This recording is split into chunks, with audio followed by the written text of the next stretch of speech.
मंडळी, अनेक जण मार्गशीर्ष गुरुवारचं व्रत करतात. ह्या व्रताचा हेतू हाच की आपल्या आर्थिक समस्या दूर व्हाव्या, माता लक्ष्मीची कृपा आपल्या कुटुंबावर व्हावी आणि आपल्या घरामध्ये सुख समृद्धी नांदावी.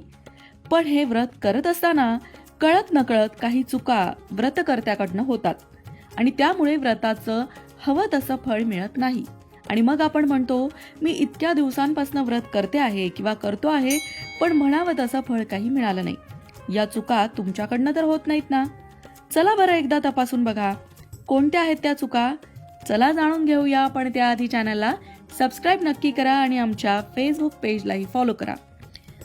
मार्गशीर्ष महिन्यातल्या पहिल्या गुरुवारी या व्रताची सुरुवात होते आणि शेवटच्या गुरुवारी या व्रताचं उद्यापन केलं जातं.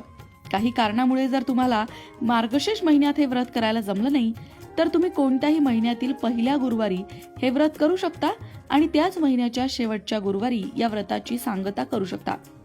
या व्रताचे अनेक नियम आहेत, पूजाविधी आहे, त्याची कहाणी आणि आरती हे सगळं तुम्हाला मार्गशीर्ष गुरुवारच्या महालक्ष्मीच्या व्रताच्या पुस्तकामध्ये हे सगळं मिळेल.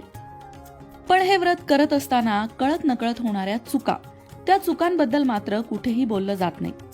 त्या चुकांपैकी पहिली चूक म्हणजे, जर तुम्ही मार्गशीर्ष गुरुवारचं व्रत करत असाल तर पहिला नियम आहे की ब्रह्मचर्याचं पालन करावं. कुठलाही व्रत आपण करतो तेव्हा आपल्या संकल्प सिद्धीसाठी करतो, म्हणजे कुठली तरी मनोकामना पूर्ण होण्यासाठी ते करत असतो. मार्गशीर्ष गुरुवारचं व्रत हे आर्थिक समस्या दूर व्हाव्या, महालक्ष्मीची कृपा व्हावी आणि घरामध्ये सुख समृद्धी, पैसा, वैभव यावं यासाठी केलं जातं. आणि व्रताचा पहिला नियम असतो की व्रत चालू असेपर्यंत ब्रह्मचर्याचं पालन करावं. कायिक, वाचिक, मानसिक अशा सगळ्या प्रकारे ब्रह्मचर्याचं पालन करावं.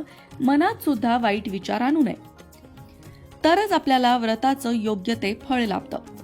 त्यानंतरची चूक जी होते ती म्हणजे, मार्गशीर्ष गुरुवारचं व्रत करणाऱ्या व्यक्तीने संपूर्ण महिनाभर, म्हणजे जोपर्यंत व्रत चालू आहे तोपर्यंत मांस आणि मदिरा यांचं सेवन चुकूनही करू नये. कुठल्याही प्रकारचं तामसिक भोजन घेऊ नये. सात्विक आहार घ्यावा. फक्त व्रताच्या दिवशीच नाही, तर जोपर्यंत व्रत चालू आहे तोपर्यंत सात्विक आहार घ्यावा. कांदा लसूण असलेलं भोजन करू नये. तिसरी चूक म्हणजे, जेव्हा आपण व्रतामध्ये असतो, कुठलंही व्रत करत असतो, तेव्हा ते व्रत चालू असेपर्यंत कुणाशीही खोटं बोलू नये, कुणालाही फसवू नये, कुणाच्याही चहाड्या चुगल्या करू नये. या सवयी सगळ्याच लोकांना असतात, पण आपला संबंध नाही अशा ठिकाणी अशा व्यक्तींबद्दल बोलण्यामध्ये आपला वेळ वाया घालू नये. कारण या गोष्टींमुळे काय होतं, तर व्रतामुळे जे पुण्य तुम्हाला लाभतंय त्या पुण्याचा क्षय होतो, ते पुण्य कमी होतं आणि मग व्रताचं हवं तसं फळ तुम्हाला मिळत नाही. हा नियम पाळणं जरा अवघड आहे, कारण सगळ्यांनाच इतरांबद्दल बोलण्याची सवय असते. दुसऱ्यांना नावं ठेवण्याची सवय तर हमखास असते. पण म्हणूनच हे व्रत करत असताना आपण सावधगिरी बाळगायची आहे आणि आपल्या तोंडून इतरांबद्दल वाईट बोललं जाणार नाही याची काळजी घ्यायची आहे. त्यानंतरची आणखीन एक गोष्ट म्हणजे, हे महालक्ष्मीचं व्रत आहे. महालक्ष्मी जिथे शांती, समाधान असतं त्याच ठिकाणी प्रवेश करते. त्यामुळे हे महालक्ष्मीचं व्रत करत असताना घरामध्ये वादविवाद, भांडण, तंटे, शिवीगाळ या गोष्टी होता कामा नये. नाहीतर महालक्ष्मीचा प्रवेश घरात होत नाही हे लक्षात घ्यावं. म्हणून मार्गशीर्ष महिनाभर हे व्रत करत असताना घरामध्ये सगळ्यांनी जिभेवर साखर ठेवायची आहे आणि डोक्यावर बर्फ ठेवायचा आहे, जेणेकरून व्रतकर्त्याला त्रास होणार नाही आणि व्रतकर्त्याकडून कुठल्याही प्रकारचं भांडण, वादविवाद होणार नाही. त्यानंतरची आणखीन एक महत्वाची गोष्ट म्हणजे, व्रतकर्त्याने घरातील ज्येष्ठ व्यक्तींचा आदर करायला हवा, त्यांची सेवा शुश्रूषा करायला हवी. तुम्ही इकडे व्रत करताय आणि घरातल्या ज्येष्ठ व्यक्तींना, तुमचे आई वडील असतील, सासू सासरे असतील किंवा तुमच्या घरात जे कोणी ज्येष्ठ व्यक्ती असतील त्यांचा अपमान करताय, त्यांची सेवा करत नाही आहात. असं जर घडत असेल तर व्रताचं फळ तुम्हाला मिळेल अशी अपेक्षा करू नका. कारण कुठल्याही व्रताचा पहिला नियम असतो, आपल्या घरातल्या ज्येष्ठ व्यक्तींना नमस्कार करूनच व्रताला सुरुवात करायची असते. आणि म्हणून आपल्या घरामध्ये ज्येष्ठांचा अपमान होत नाही ना, याची काळजी घ्यायला हवी. तसं पाहायला गेलं तर या गोष्टी अगदी साध्या आहेत, सहजही कुणाला जमू शकतात. पण सावधगिरी, या गोष्टी पाळताना सावधगिरी मात्र बाळगावी.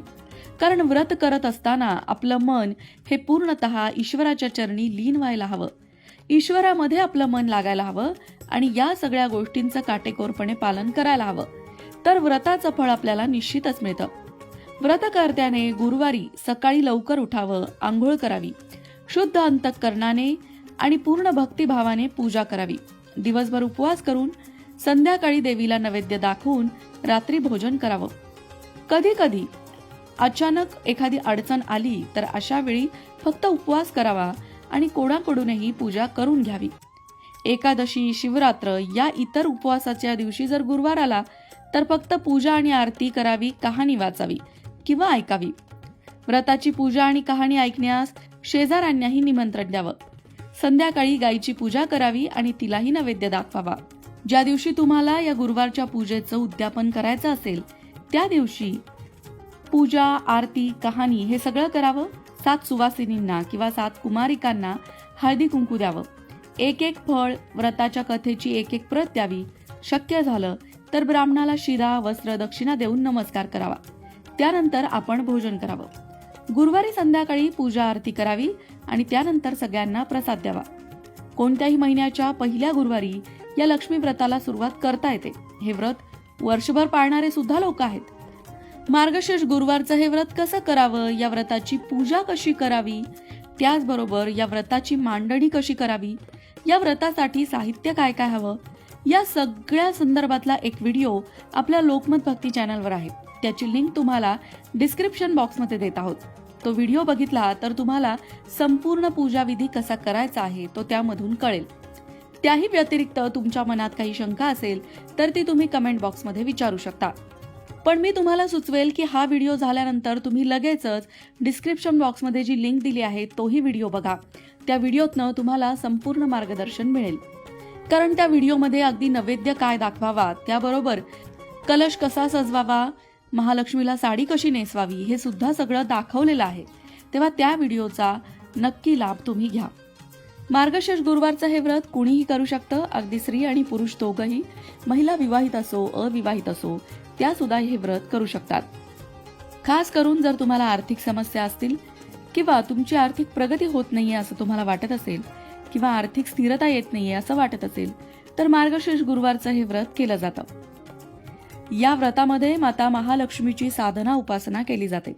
म्हणूनच मार्गशीर्ष गुरुवारचं हे व्रत करत असताना तुम्ही महालक्ष्मीचं एखादं स्तोत्र नियमित म्हणू शकता किंवा एखाद्या मंत्राचा जपही करू शकता. महालक्ष्मीच्या स्तोत्रांमध्ये कनकधारा स्तोत्र, महालक्ष्मी अष्टक, श्री सूक्त ही प्रमुख स्तोत्र आहेत.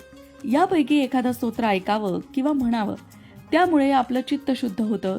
माता महालक्ष्मीची कृपा आपल्यावर होते आणि महालक्ष्मीची कृपा झाली तर दारिद्र्य दूर होतं.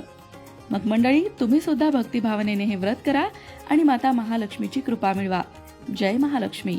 अशाच प्रकारच्या माहितीपूर्ण व्हिडिओंसाठी लोकमत भक्ती चॅनलला सबस्क्राईब करा आणि बेल आयकॉनवर सुद्धा क्लिक करा, म्हणजे आमच्या नवनवीन व्हिडिओचं नोटिफिकेशन तुम्हाला मिळत राहील. तसंच योग्य आध्यात्मिक मार्गदर्शनासाठी लोकमत भक्तीच्या फेसबुक पेजला फॉलो करायला विसरू नका.